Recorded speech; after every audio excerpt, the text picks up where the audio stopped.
Kerja-kerja pengubahsuaian menyelenggara dan membaik pulih rumah kebajikan, balai dan kuartus bomba serta tandas awam di Masjid Surau dan kawasan pelancongan. Bagi tujuan ini, peruntukan sebanyak 150 juta ringgit akan disediakan.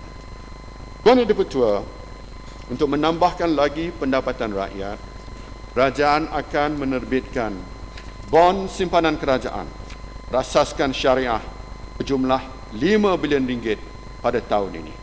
Bon ini akan mempunyai tempoh matang selama 3 tahun pada kadar pulangan sebanyak 5% setahun. Ia akan dibayar pada pemegang bon pada setiap suku tahun. Selain menyediakan satu lagi instrumen simpanan pada rakyat, bon ini juga bertujuan memberikan peluang kepada pemegang untuk mendapat pendapatan tambahan yang tetap sebanyak 250 juta ringgit setahun akan dimanfaatkan oleh pemegang bon. Bon ini dibuka kepada setiap rakyat berumur 21 tahun ke atas dengan pelaburan minima sebanyak RM1,000 dan maksima RM50,000.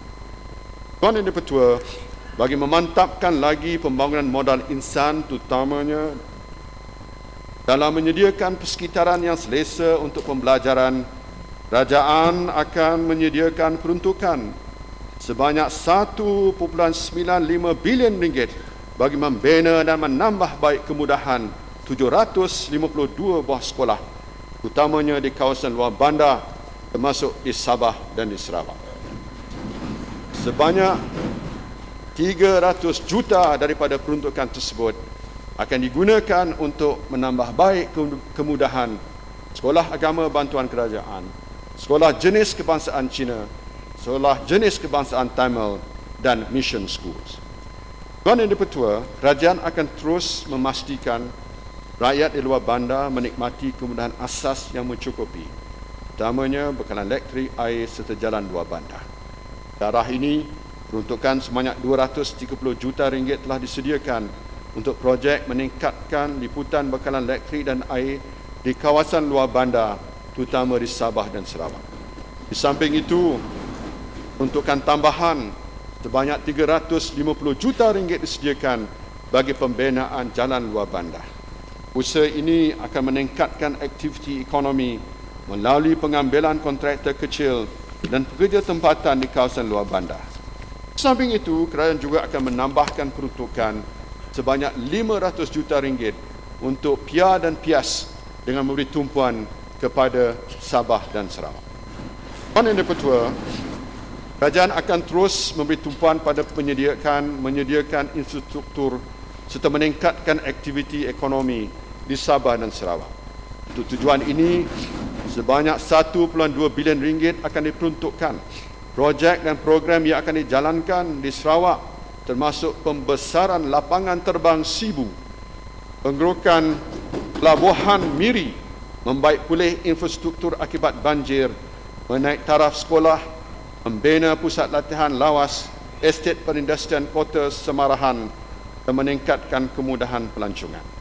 Di Sabah pula, aktiviti program dan projek utama yang akan dilaksanakan termasuk pembinaan beberapa pusat giat mara, sistem penghantaran elektrik kota Kinabalu, menambah baik jalan, menaik taraf sekolah serta membaik pulih dan menggantikan jambatan-jambatan. Kerajaan juga akan mengambil tindakan yang serius untuk menyelesaikan masalah perkhidmatan kesihatan di Queen Elizabeth Hospital, Kota Kinabalu. Tuan Yang di-Pertua, pada masa ini terdapat beberapa program mikrokredit tanpa cagaran yang telah disediakan, termasuk Amanah Ikhtiar Malaysia, KUN, Bank Simpanan Nasional dan Agrobank. Jumlah dana mikrokredit yang disediakan di bawah program ini adalah melebihi 1.5 bilion ringgit yang disalurkan pada peniaga kecil di bandar dan luar bandar.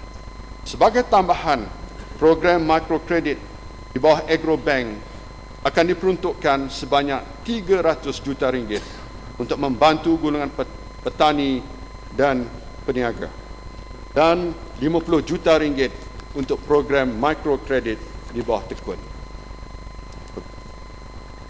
Pekerjaan Tuan Yang di-Pertua, pekerjaan sebagai nelayan melibatkan risiko yang tinggi dan sering terdedah pada bencana alam seperti ribut ombak besar dan lain-lain.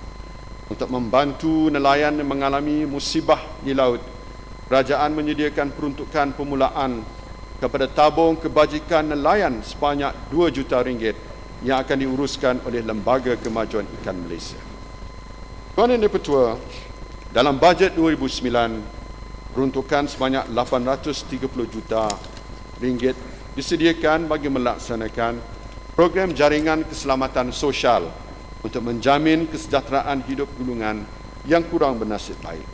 Ini termasuk warga mas, golongan kurang upaya dan ibu tunggal. Kerajaan akan meningkatkan bantuan kewangan bilangan tenaga kerja yang mengurus kebajikan golongan ini. Dalam pakej ini, peruntukan tambahan sebanyak RM20 juta akan disediakan bagi meningkatkan kemudahan pusat penjagaan harian warga tua, memantapkan pengurusan rumah perlindungan wanita dan menambah kemudahan pusat asuhan kanak-kanak. Kerajaan amat prihatin pada nasib pekerja yang telah diberhentikan. Bagi meringankan beban dan meningkatkan pendapatan boleh guna pekerja terlibat, kerajaan mencadangkan pengecualian cukai yang diberi ke atas bayaran pampasan kehilangan pekerjaan sebanyak RM6,000 sekarang dinaikkan pada RM10,000 bagi setiap tahun genap perkhidmatan. Tuan Yang Di-Pertua, kerajaan sedar bahawa pekerja yang diberhentikan berhadapan dengan masalah untuk membayar balik pinjaman perumahan. Untuk membantu mereka dalam hal ini, institusi perbankan telah bersetuju untuk menangguhkan bayaran balik pinjaman perumahan oleh pekerja yang diberhentikan selama 1 tahun.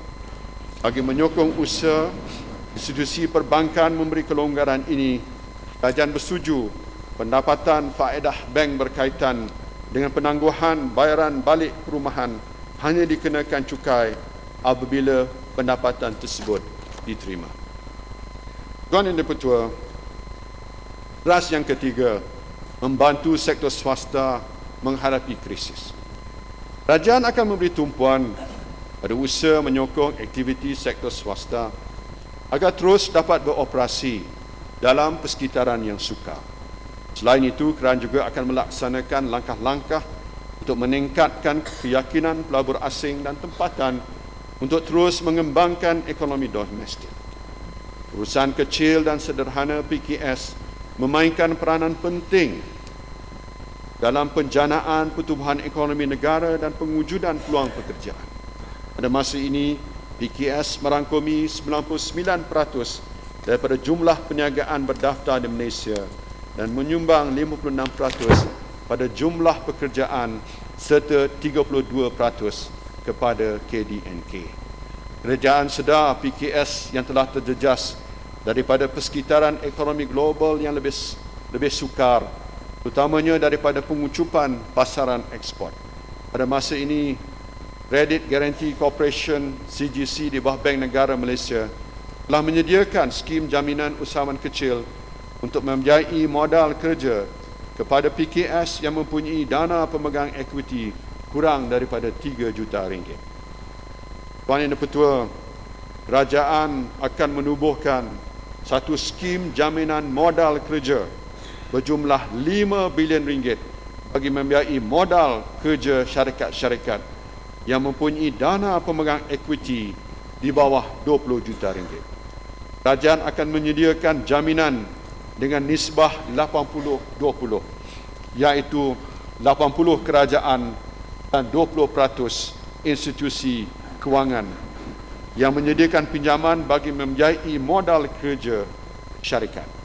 Had pinjaman ialah sebanyak RM10 juta bagi tempoh 5 tahun.